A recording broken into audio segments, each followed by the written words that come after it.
கர்த்தருடைய பரிசுத்த நாமத்திற்கு மகிமை உண்டாவதாக. தேவன் அருளிய அப்பம் மினிஸ்ட்ரி மூலமாக உங்களோடு தொடர்பு கொள்வதிலும் மிக மகிழ்ச்சி அடைகிறோம். இன்றைக்கும் இந்த நாளிலும் தேவன் நமக்கு கொடுக்கிற வார்த்தை நீதிமொழிகள் 10ஆம் அதிகாரம் 22ஆம் வசனம். கர்த்தரின் ஆசீர்வாதமே ஐஸ்வர்யத்தை தரும், அதனுடைய அவர் வேதனையை கூட்டார். ஹல்லேலூயா. கிறிஸ்தவுக்குள் பிரியமானவர்களே, கர்த்தருடைய வார்த்தை சொல்லுகிறது கர்த்தரின் ஆசீர்வாதமே ஐஸ்வர்யத்தை தரும் என்று, அதனுடைய அவர் வேதனையை கூட்டார் என்று. பிரியமானவர்களே, கர்த்தராகிய இயேசு கிறிஸ்து நம்மை ஆசீர்வதிக்கும் பொழுது நம்முடைய குடும்பங்களிலே ஐஸ்வர்யம் தங்கியிருக்கும், சகல செழிப்பும் சகலவித ஐஸ்வர்யங்களும் நிறைந்து காணப்படும். எந்தவித குறைபாடுகளோ தரித்திரங்களோ வறுமைகளோ இருக்காது.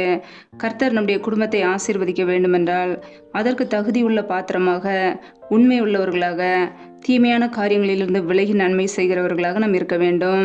நம்முடைய குடும்பத்திலே கர்த்தரின் ஆசீர்வாதம் தங்கி இருக்கிறதா? ஒவ்வொரு நாளும் கர்த்தருக்கு பிரியமுள்ளவர்களாய் வாழ்கிறோமா? அல்லது வேதனைகள் காணப்படுகிறதா? நம்முடைய குடும்பத்திலே பிரச்சனைகள், கண்ணீர், வேதனைகள் என்று சொல்லி தரித்திர நிலைமையிலே வாழ்ந்து கொண்டு இருக்கிறோமா? நம்மை நாமே சற்று ஆராய்ந்து பார்ப்போம். கர்த்தர் நம்முடைய குடும்பத்தை ஆசீர்வதிக்க ஒவ்வொரு நாளும் அதற்கு தகுதியுள்ள பாத்திரமாக நாம் வாழ வேண்டும். கர்த்தரின் ஆசீர்வாதம் இருந்தால் மாத்திரமே நம்முடைய குடும்பம் ஆசீர்வதிக்கப்படும். ஹல்லேலூயா. கர்த்தருடைய பிள்ளைகள் இன்றைக்கு எப்படி வாழ்கிறோம்? துன்மார்க்கமான காரியங்களை செய்கிறோமா அல்லது உண்மையுள்ளவர்களாய் வாழ்கிறோமா?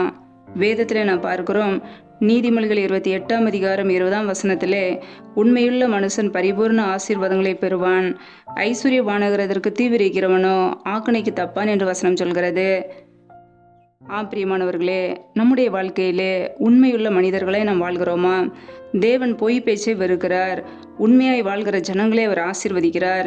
இன்றைக்கு அநேக குடும்பங்களிலே கர்த்தரை ஏற்றுக்கொண்ட பிள்ளைகளே உண்மையாய் வாழாமல், குடும்பத்திலே உண்மை இல்லாமல், பொய்யான காரியங்களை செய்து, பொய்யான வாழ்க்கையை வாழ்ந்து தேவனுக்கு அருவருப்பான ஜனங்களாய் வாழ்ந்து கொண்டு இருக்கிறார்கள். கர்த்தருடைய பிள்ளைகள் கர்த்தருடைய வார்த்தைக்கு கீழ்ப்படி அழைக்கப்பட்டிருக்கிறோம். உண்மையுள்ள மனுஷர்களே அவர் ஆசீர்வதிப்பார். உண்மையாய் நடக்கிறவர்களோ அவருக்கு பிரியம். பொய் பேச்சை கர்த்தர் வெறுக்கிறார். பொய்களை பேசுகிறவன் நாசம் அடைவான் என்று வேதம் சொல்கிறது. பிரியமானவர்களே, கர்த்தருடைய பிள்ளைகள் இன்றைக்கி எப்படி வாழ்கிறோம்?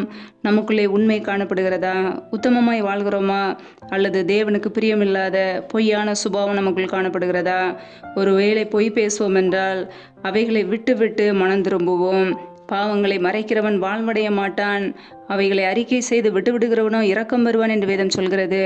பாவங்களை மறைக்காதபடிக்கு தேவனுடைய சமூகத்தில் அறிக்கையிட்டு அதை விட்டு மனம் திரும்பி வாழ்வோம். கர்த்தர் நம்மை ஆசீர்வதிப்பார். ஹல்லேலூயா. நாம் உண்மையாய் வாழும்போது பரிபூரண ஆசீர்வாதங்களை பெற்றுக்கொள்ள முடியும். பிரியமானவர்களே, நம்முடைய குடும்பங்களிலே பரிபூரண ஆசீர்வாதங்கள் வர வேண்டுமா? கர்த்தர் நம்மை ஆசீர்வதிக்க வேண்டுமா? நம்முடைய வேலைகளை, தொழில்களை, வியாபாரங்களை ஆசீர்வதிக்க வேண்டுமா? நாம் அவருக்கு பிரியமாய் உண்மை உள்ளவர்களாய் வாழ்வோம். முழுமையான ஆசீர்வாதங்கள் வர நம்முடைய வாழ்க்கையிலே, நம் வாழ்க்கையிலே தடை இல்லாதபடிக்கு, தீமையான காரியம் இல்லாதபடிக்கு பார்த்து கொள்வோம். அவருடைய வார்த்தைக்கு கீழ்ப்படிந்து வாழ்கிறவர்களே அவர் ஆசீர்வதிக்கிறவர். கையிட்டு செய்கிற வேலைகளை ஆசீர்வதிக்கிறவர், செய்கிற தொழிலை ஆசீர்வதிக்கிறவர், வருமானங்களை பெருக பண்ணுகிற தேவன். அதற்கு நாம் தகுதி உள்ளவர்களாய் வாழ்கிறோமா? நமக்குள்ளே உண்மை இல்லை என்றால், குடும்பத்திலே கணவன் மனைவிக்கிடையே உண்மை இல்லை என்றால், பெற்றோர் பிள்ளைகளுக்கிடையே உண்மை இல்லை என்றால் எப்படி கர்த்தர் ஆசீர்வதிப்பார்? நாம் கர்த்தரை ஏற்றுக்கொண்ட பிள்ளைகள் அவருக்கு பிரியமாய் வாழ வேண்டும். சொந்த குடும்பத்திலே உண்மை இல்லை என்றால் தேவன் எப்படி ஆசீர்வதிப்பார்? தேவன் உண்மையை எதிர்பார்க்கிறவர். நம்மிடம் உத்தமமாய் வாழ அவர் எதிர்பார்க்கிறார். பரிசுத்தமாய் வாழ எதிர்பார்க்கிறார். உள்ளதை உள்ளதென்றும் இல்லதை இல்லதென்றும் சொல்ல அவர் விரும்புகிறார். ஹல்லேலூயா. கர்த்தருடைய பிள்ளைகள் இன்றைக்கு எப்படி வாழ்கிறோம்? உத்தமமாய் நடக்கிறவன் ரட்சிக்கப்படுவான் என்று வேதம் சொல்கிறது. நமக்குள்ளே அந்த உண்மை காணப்படுகிறதா? உத்தமமாய் நடக்கிறோமா? அவருக்கு பிரியமுள்ள வாழ்க்கை வாழ்கிறோமா? சற்று யோசித்து பார்ப்போம். வேதத்தில் நான் பார்க்கும்போது அப்போஸ்தலர் 3ஆம் அதிகாரம் 26ஆம் வசனத்திலே பொல்லாங்கிலிருந்து விலகும்போது கர்த்தர் நம்மை ஆசீர்வதிக்கிறார் என்று வசனம் சொல்கிறது. பிரியமானவர்களே, கர்த்தருக்கு பிரியமில்லாத பொல்லாங்கான காரியங்கள், துன்மார்க்கமான காரியங்கள், தேவனுக்கு பிரியமில்லாத பாவங்கள் நமக்குள்ளே என்ன காணப்படுகிறது? நம்முடைய ஆசீர்வாதத்துக்கு தடை என்ன காணப்படுகிறது? ஏன் நம்முடைய குடும்பங்களிலே தரித்திரம், பஞ்சம், வறுமை, கர்த்தருக்கு பிரியமில்லாத பாவம் நம்முடைய குடும்பத்திலே என்ன காணப்படுகிறது? நம்மை நாமே சற்று ஆராய்ந்து பார்ப்போம். தேவனுக்கு பிரியமில்லாத வாழ்க்கை வாழ்வோம் என்றால் அதை விட்டு விட்டு மனம் திரும்பி வாழ்வோம். கர்த்தர் நம்மை ஆசீர்வதிப்பார். மனம் திரும்புகிற ஒரே பாவி நிமித்தம் பரலோகத்தில் மிகுந்த சந்தோஷம் உண்டாயிருக்கும். பிரியமானவர்களே, நம் எல்லாரும் மனம் திரும்பி ரட்சிக்கப்பட வேண்டும் என்பதற்காக இயேசு கிறிஸ்து வந்தார். நம்முடைய பாவங்களுக்காக, அக்கிரமங்களுக்காக, மீறுதல்களுக்காக அவர் அடிக்கப்பட்டார், நொறுக்கப்பட்டார். நமக்காக வெளியேறப்பட்ட இரத்தத்தையே சிந்தினார். அதை எல்லாம் நினைத்து பார்த்து, அந்த அன்பை நினைத்து பார்த்து பாவங்களை விட்டு மனம் திரும்பி வாழ்வோம். நமக்காக நித்திய ஜீவனை வைத்திருக்கிறார். அந்த பரிசுத்தமுள்ள ஒரு வாழ்க்கையை, வெளியேறப்பட்ட அந்த நித்திய ஜீவனை நாம் பெற்றுக்கொள்வோம். கர்த்தருக்கு பிரியமாய் வாழ்வோம். கர்த்தர் நம்மை ஆசீர்வதிக்க இடம் கொடுப்போம். கர்த்தரின் ஆசீர்வாதமே ஐஸ்வர்யத்தை தரும். அதனுடைய அவர் வேதனையை கூட்டார். நம்முடைய குடும்பங்களிலே வேதனைகள் வராதபடிக்கு, தேவனுக்கு பிரியமில்லாத காரியங்கள் நமக்குள்ளே இல்லாதபடிக்கு பார்த்து கொள்வோம். பிசாசுக்கு இடம் கொடாதபடிக்கு வாழ்வோம். அவருடைய வார்த்தைக்கு கீழ்ப்படிந்து வாழ்வோம். கர்த்தர் நம்மை ஆசீர்வதித்து உயர்த்துவார். ஹல்லேலூயா. கர்த்தர் தாமே இந்த வார்த்தையின்படி உங்களை ஆசீர்வதிப்பாராக. ஆமென். நம்மை நாமே அவருடைய சமூகத்திலே தாழ்த்தி அர்ப்பணித்து ஜெபிப்போம். ஜெபம். எங்களை அதிகமாய் நேசிக்கிற எங்கள் அன்பின் பரலோக பிதாவை மெய் துதிக்கிறோம், ஸ்தோத்திரிக்கிறோம் அப்பா. இந்த நாளிலும் கூட உடைய வார்த்தைகளோடு எங்களோடு பேசினீரே, அதற்காக உமக்கு ஸ்தோத்திரம், ஸ்தோத்திரம், ஸ்தோத்திரம். ஒவ்வொரு நாளும் எங்களை கண்ணின் மணி போல பாதுகாத்து கிருபையோடு, ஜீவனோடு, சுகத்தோடு, பலத்தோடு, ஆரோக்கியத்தோடு சகல நன்மைகளை எங்களுக்கு சம்பூர்ணமாய் கொடுத்தவரே மெய் துதிக்கிறோம், ஸ்தோத்திரிக்கிறோம் அப்பா. ஒவ்வொரு நாளும் எங்களை பத்திரமாய் பாதுகாத்து கொண்டவரே மெய் துதிக்கிறோம். பிரயாணங்களிலே போகும்போதும் வரும்போது எங்களோடு கூட இருந்து எங்களை தப்புவித்தவரே மெய் துதிக்கிறோம் அப்பா. யாரெல்லாம் இணைந்திருக்கிறார்களோ ஒவ்வொரு பிள்ளைகளையும் இப்படி சமூகத்தில் அர்ப்பணிக்கிறோம். ஒவ்வொரு குடும்பங்களையும் இப்படி கரங்களிலே தாழ்த்தி ஜெபிக்கிறோம்.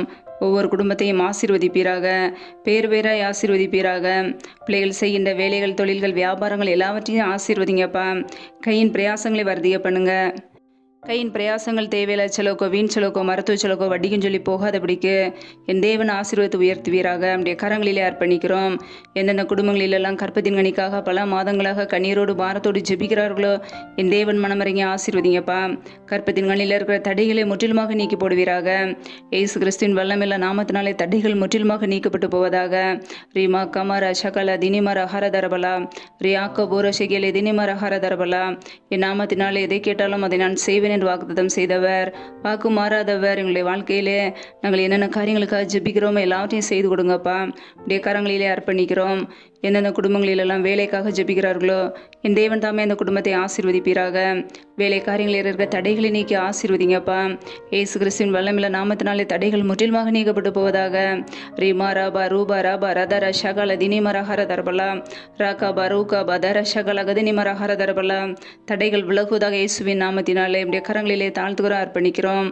எந்தெந்த குடும்பங்களிலெல்லாம் திக்கற்ற பிள்ளைகளாய் தனிமையோடு வாழ்கிறார்களோ, கணவரால் கைவிடப்பட்ட ஒரு சூழ்நிலையில் யாருமே இல்லாமல் கண்ணீர் வடிக்கிறார்களோ என் தேவன் அந்த குடும்பத்துக்கு மனமறங்குவீராக. திக்கற்ற பிள்ளைகளுக்கு நீரே சகாயர். அந்த குடும்பத்தில் உள்ள எல்லா தேவைகளை சந்திங்கப்பா. பண தேவைகளை சந்திங்க, பொருளாதார தேவைகளை சந்திங்க, ஆசீர்வதிங்க, மேன்மைப்படுத்துங்க. உடைய கரம் பிள்ளைகளோடு தங்கியிருக்கட்டும். பிள்ளைகள் நினைக்கிறதற்கும் வேண்டிக் கொள்வதற்கும் மேலான நன்மைகளையும் ஆசீர்வாதம் கொடுத்து வழி நடத்துவீராக. உடைய கரங்களிலே அர்ப்பணிக்கிறோம். உடைய ஆசீர்வதிக்கும் கரம் எங்களோடு கூட தங்கியிருக்கட்டும். உடைய பாதுகாக்கும் கரம் எங்களோடு கூட இருக்கட்டும். எங்களுடைய எல்லைகளை பெரிதாக்குங்க. எந்த தீங்கும் எங்களை துக்கப்படுத்தாதபடிக்கு எங்களை பாதுகாத்துக் கொள்வீராக. இப்படியே சமூகத்திலே தாழ்த்துக்கிறோம், அர்ப்பணிக்கிறோம் அப்பா. இந்த இரவு நேரத்தில் நம்முடைய சமூகத்திலே வருகிறோம். எந்தெந்த குடும்பங்களிலெல்லாம் கணவன் மனைவிக்கிடையே பிரிவினையோடு பிரச்சனையோடு வாழ்கிறார்களோ என் தேவன் மனமறங்குவீராக. குடும்பத்திலே ஒருமனப்பட்ட ஆவியை கொடுப்பீராக. அன்பின் அபிஷேகத்தினால் நிரப்புவீராக. இப்படி இந்த குடும்பங்கள் எல்லாம் இயேசு கிறிஸ்துவின் நாமத்தினாலே மறுபடியும் இணைக்கப்படட்டும் அப்பா. நம்முடைய சமூகத்திலே தாழ்த்துக்கிறோம், அர்ப்பணிக்கிறோம். இந்த இரவு நேரத்தில் இன்பமான நித்திரை கொடுங்க. நல்ல சொப்பன தரிசனங்களை வெளிப்படுத்துங்கப்பா. வரப்போகிற காரியங்களை குறித்து திட்டமாய் பேசுங்க.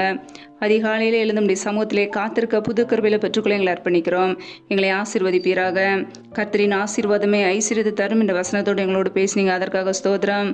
எங்களுடைய வாழ்க்கையிலே உண்மையாய் வாழ்ந்து பரிபூர்ண ஆசீர்வாதங்களை பெற்றுக்கொள்ள எங்களை அர்ப்பணிக்கிறோம். சத்துரு கொண்டு வருகிற போராட்டங்கள், பிரச்சனைகள், தீமைகள், மரண பயங்கள், இருளின் அதிகாரங்கள், ஆபத்துகள், நாச மோசங்கள் எல்லாவற்றிற்கும் விலக்கி எங்களை பாதுகாத்துக் கொள்ளுங்க. இப்படியே இரத்த கோட்டைக்குள்ளே அர்ப்பணிக்கிறோம். இப்படியே மகிமைக்குள்ளே அர்ப்பணிக்கிறோம். ஒவ்வொரு குடும்பத்திலும் அப்பத்தையும் தண்ணீரை ஆசீர்வதிங்கப்பா.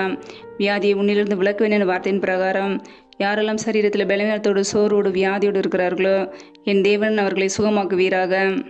இப்படியே சுகமாக்கும் கரம் பிள்ளைகளை தொட்டு சுகமாக்கட்டும். பலவீனத்தில் இப்படிய பலன் பரிபூர்ணமாய் விளங்கட்டும். இப்படிய சமூகத்திலே தாழ்த்துகிறோம், அர்ப்பணிக்கிறோம். எந்த தீங்குகளை சேதப்படுத்தாதபடிக்கு பாதுகாத்துக் கொள்வீராக. இப்படிய சமூகத்திலே தாழ்த்துகிறோம், அர்ப்பணிக்கிற வறுமையாக்கி ஜெபிக்கிறோம். என் தேவன் தம்முடைய ஐஸ்வர்யத்தின்படி உங்கள் குறைவுகளை எல்லாம் கிறிஸ்து இயேசுக்குள் மகிமையிலே நிறைவாக்குவார் என்ற வேத வசனத்தின்படி பிள்ளைகள் வாழ்க்கையில் இருக்கிற தரித்திர நிலைமைகள் குறைவுகள் எல்லாவற்றையும் மாற்றி என் தேவன் ஆசீர்வதிங்கப்பா நம்முடைய கரங்களிலே அர்ப்பணிக்கிறோம், தாழ்த்துக்கிறோம், வறுமையாக்குகிறோம். எல்லா துதி கன மகிமையெல்லாம் ஒருவருக்கே செலுத்துகிறோம். இயேசு கிறிஸ்துவின் மூலம் ஜெபிக்கிறோம் எங்கள் ஜீவனுள்ள நல்ல பிதாவே, ஆமேன். கர்த்தர் தாமே உங்களையும் உங்கள் குடும்பங்களையும் ஆசீர்வதிப்பாராக. ஆமேன். Thanks for watching. Please subscribe our channel. Click the like and share. Click the bell. God bless you.